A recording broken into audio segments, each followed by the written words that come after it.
Hi everybody, welcome to another Low on Health game video review where I kind of go over what games I've been playing recently. Today I will be going over, of course, the very popular game, probably one of the best-selling video games of all time for right now, which is going to be Call of Duty Black Ops for the 360, and I also will be discussing Front Mission Evolved also for the 360. These are both games I've kind of been looking forward to playing, and here are my opinions of them. Let's first start off with the Call of Duty Black Ops. Just gonna have this video, of course, running in the background now. Now, of course, Black Ops is basically not the Infinity War Call of Duty. It's the people that did the World at War, not our Modern Warfare people.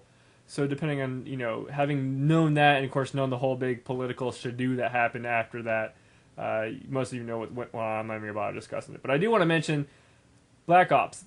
The presentation is great. It has very good visuals. The voice acting is pretty stellar, except for the main characters. He can kind of get a little unnerving.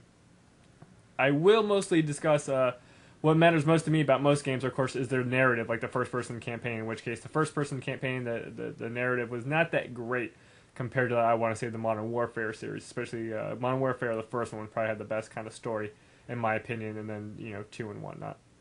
But, Black Ops kind of takes place during the 60s and 70s and whatnot, kind of during the Korean War crisis. So you do have not necessarily dated weapons, but not up-to-date modern weapons, and that's always been an issue for me for any type of old-timey shooter games. I like the modern weaponry. I don't like the old-timey reloads and the inaccuracy of them and just kind of their nuances, and that's just me personally. The story itself, though, is kind of disjointed. And it's very predictable. You will definitely know where it's going, but it hops around a lot and has you playing different people and doesn't really kind of convey that. There's a lot of, I want to say, like level misdirection where you don't know exactly what you have to do next, so it's almost kind of like trial and error. There's a point where a lot of people will mention, and I'm happy somebody did because it happened to me multiple times, where you watch a rocket go off, you were supposed to shoot the coolant tanks, that didn't work, you go to plan B, you're never told what plan B is, and then you fail the mission because the rocket takes off. You eventually figure out that somebody hands you a rocket launcher and you shoot the rocket launcher and have to guide the rocket, but that wasn't really conveyed, and that's just a good example of kind of the trial and error nature. Like, you don't really know what you have to do. It's also kind of very straightforward, a lot of corridors, a lot of indoor stuff, not that many big outdoor openy type of environments and whatnot. So depending how you look at it, that kind of just didn't feel like good of a story as compared to like the previous ones, but still I bet a story that's better than most, games. A lot of games have crap stories to begin with, in which case Front Mission, which I'll be talking about soon, doesn't have that great of a story. So it does have a good story, just not great. The gameplay is, of course, your standard Call of Duty gameplay. We all know what it is, so I'm not going to go over it.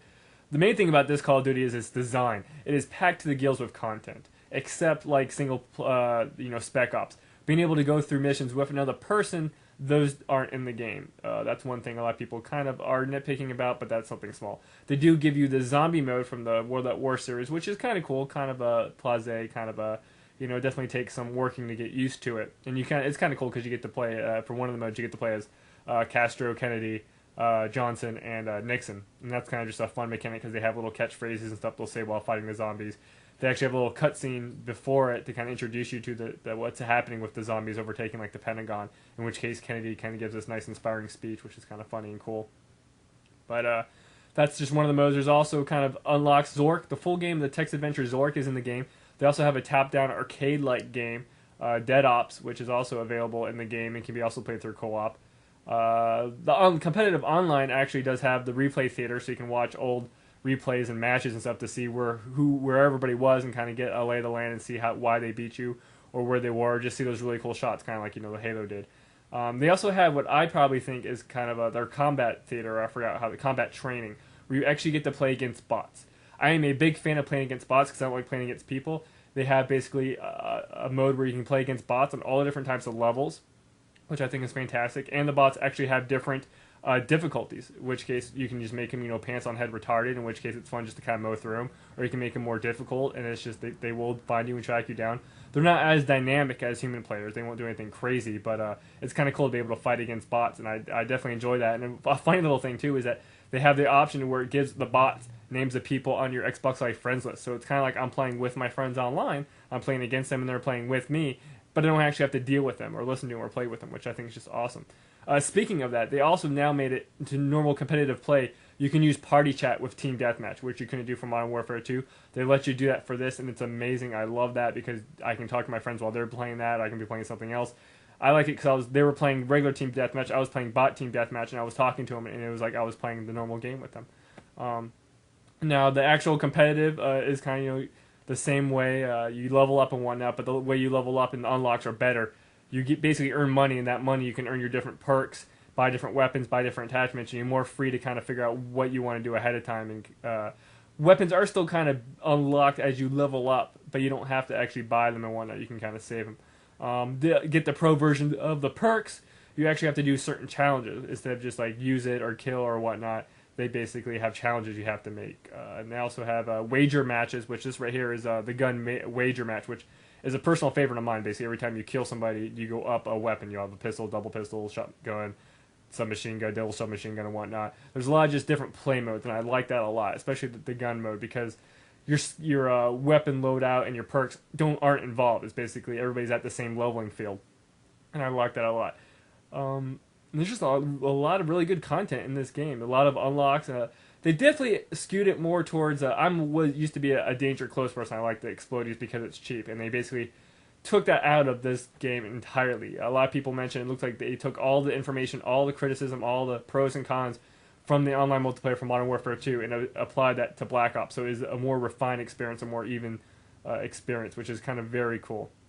I will say though, after playing kind of both, you do notice on Black Ops that the engine itself maybe isn't as polished or as smooth as Modern Warfare 2. A lot of people don't notice it. Maybe it's just a little refresh thing. Maybe it's just a little nuance. But the engine is definitely not as smooth as Modern Warfare 2. But overall, I definitely enjoyed the game. There probably will be a game down the road that I will buy. I will probably buy this down the road when it gets cheap and whatnot. Because I definitely enjoyed it. And it's packed full of content and I recommend it to any fan. Moving on here, I'm going to talk about Front Mission Evolved for the Xbox 360. Now, Front Mission, of course, is a series, that's usually an RTS series. It has done other nuances, but basically it's known for kind of a real-time strategy, and I love 3 a lot.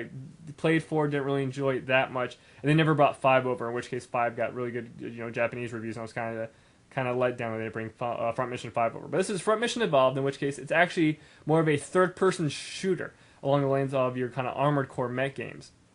Right off the bat, the visuals aren't that great in this game. They're very kind of just passive. The voice acting is very subpar. The overall presentation is kind of just subpar. And it almost looks like this is almost like a budget game. It's kind of weird to imagine this as a full retail game. There are audio issues, which I thought was interesting. During like one of the first opening cutscenes, there's a lot of audio popping. I didn't know if it was the bass line troubling out or whatnot. But then later on, during regular gameplay, it would have the same popping issue, and it'd come up like every now and then, in which case there are audio issues in the game, which is just kind of sad. A big issue with me with like this third-person shooter type of game, especially going through the different single-player maps, is there is no map system. There's no kind of overarching grid to kind of show you where you're at. It's basically waypoint to waypoint. In which case, there's collectibles in the game. It's kind of hard to figure out where the collectibles are, where you've been without having a map system, and that's kind of a severe letdown. You think every game should definitely have a map system. The story itself is very textbook, as I like to say it, very predictable and very uninteresting. It's like, I don't really care for these people. You kind of give me a basic backstory for everything, but there has to be more going on to this world instead of this kind of cookie-cutter conflict. It's been done before, and it just wasn't that great. What else do I have here? I do mention you do get to customize your mechs, which is kind of cool. I mean, that's what these games are about, is customizing your mechs, doing different loadouts, which is nice. As you go through the story, you get more different loadouts, and you earn money to buy the different things. What I do like is you basically have money, and as you buy parts, if you buy a new part for that weapon, you kind of sell back the part you had, so you have like an overarching like money counter that you just don't buy a part, and then if you don't use it, you're still out that money. It'll give you back that money, and that's nice. The one thing that did kind of suck, there's levels in the game that you aren't able to use your special kind of bullet time ability. Like, it's locked out, which kind of sucks. And there's also certain points in it where you have to use a certain type of legs or have certain type of weapons for that certain scenario, which kind of makes sense, but kind of just detracts from the customization of it. You can, of course, paint your mech and everything. I did basically a solid white with little red accents to kind of make it look like the Xenogears Faye one. But it's an okay game. It just really wasn't that great. I mean, it has online multiplayer, which I didn't even bother because I know nobody else was playing it. I wasn't really that intrigued to go back and play through it again. I wasn't really that vested in it, but it was fun to play. I will say I'm happy it doesn't have like a numerical moniker. Like this isn't Front Mission 5 or 7 or 6. It is Front Mission Evolved. One thing I've complained continuously about the Final Fantasy series is that basically Final Fantasy 13 and 14 should be like Final Fantasy Action Adventure or Final Fantasy Evolved and Final Fantasy Online 2 for Final Fantasy 14. But I'm happy with Front Mission. At least they didn't give it the moniker of a numeral. And who knows? Unfortunately, I was going to say, who knows, maybe they'll release the 6 and have a real-time strategy, but probably after the reception and the sales of this one, I'll probably kill the Front Mission franchise. And, best case scenario, we'll get, Front Mission 5 as a DLC for the PS3 or something, maybe? I don't know. But that's really about it. Hopefully I got a bunch of other games queued up here. I'm not going to bother talking about them and whatnot, but basically, that kind of is it. We really just have Assassin's Creed and Splatterhouse and Tron, which are the only kind of new releases I'm looking forward to, and of course that back catalog of games. But as always, I'd like to thank you guys for watching, and I will catch you next time.